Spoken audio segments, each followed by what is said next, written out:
All right, let's dive right in.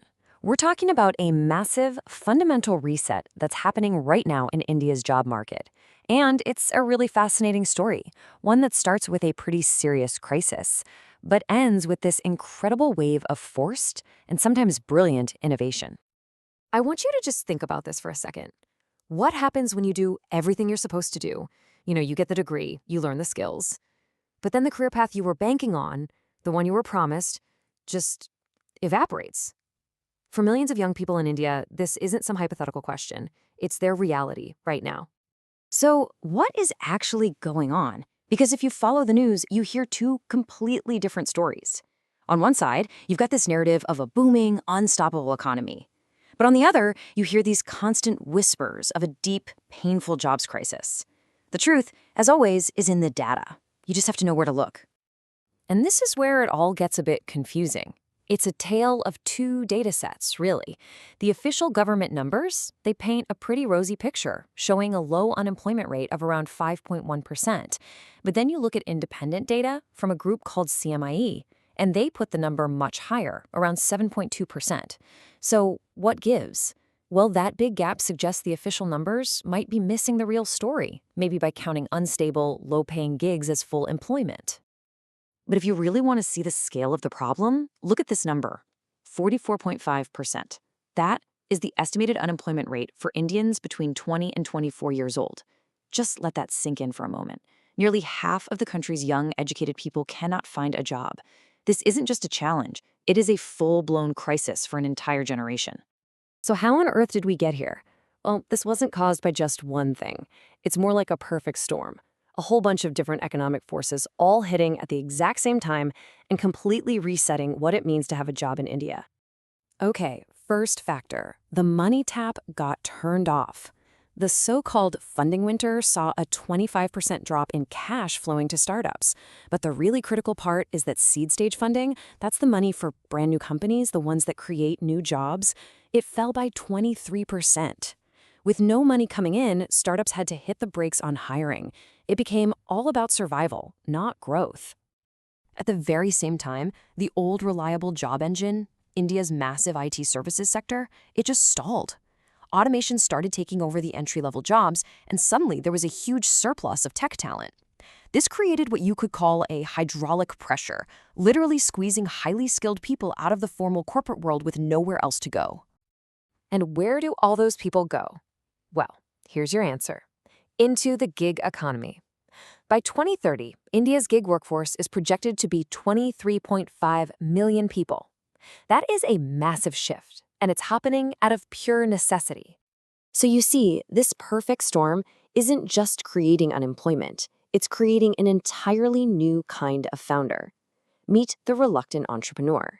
Someone who's being pushed into starting a business, not because they want to, but because they have to. And this term is key, the necessity entrepreneur. We're not just talking about street vendors anymore. We are now talking about highly educated, laid-off software engineers and project managers. They're being forced to launch their own little businesses because the corporate ladder they were supposed to climb has just crumbled beneath them. And here's where it gets really interesting. Look at this paradox. The fear of failure in India is incredibly high. Almost half the population says it's why they wouldn't start a business. And yet, the number of new businesses is surging. What does that tell you?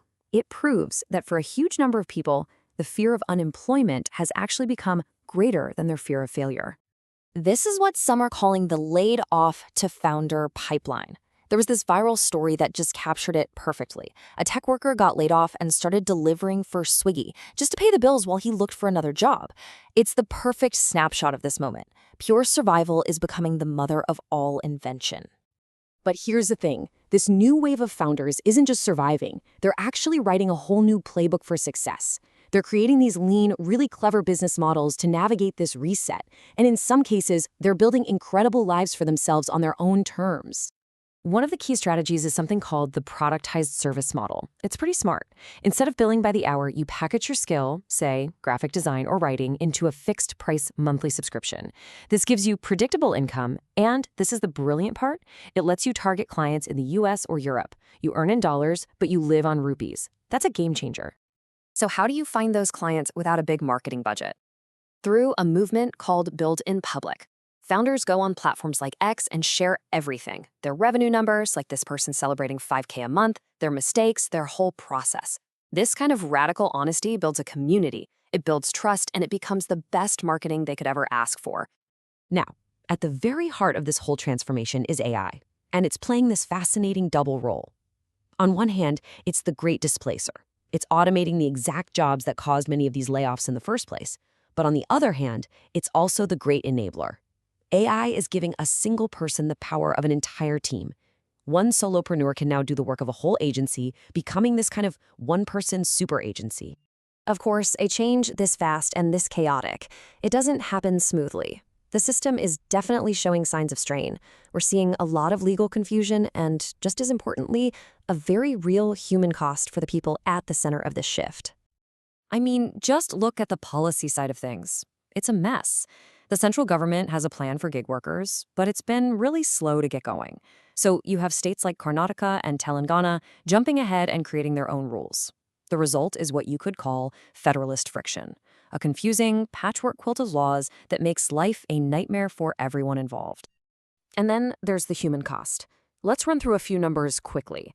65%. That's how many solopreneurs say they feel deeply isolated. When you leave the office, you leave that built-in community behind. 95%. In some surveys, that's the share of tech professionals who report feeling burned out. This constant hustle culture, the pressure to be online 24/7, it is pushing people right to their breaking point. And 58%. That's how many gig workers face severe financial anxiety. When your income is unpredictable from one month to the next, it is incredibly stressful to manage your bills and plan for any kind of future. So, after all that, where are we heading? What's the road ahead look like? What we're witnessing is nothing less than a fundamental shift in the identity of the Indian workforce. A whole nation is moving from being job seekers to being founders. So, what does this new reality demand from us? Well, a few things are crystal clear. First, we all have to accept that the idea of a stable, lifelong job is basically over. Second, a clear, unified national policy for gig workers isn't a nice-to-have, it's urgent. We need a real safety net. And third, mental health support can no longer be an afterthought. It has to be a core part of this new economic engine. And all of this leads us to the final and most important question. As India makes this massive pivot from a nation of employees to a nation of micro-entrepreneurs, is it building a more flexible, more resilient economy for the future? Or is it just pushing millions of people into a more fragile, more precarious way of life? Honestly, the answer to that is still being written.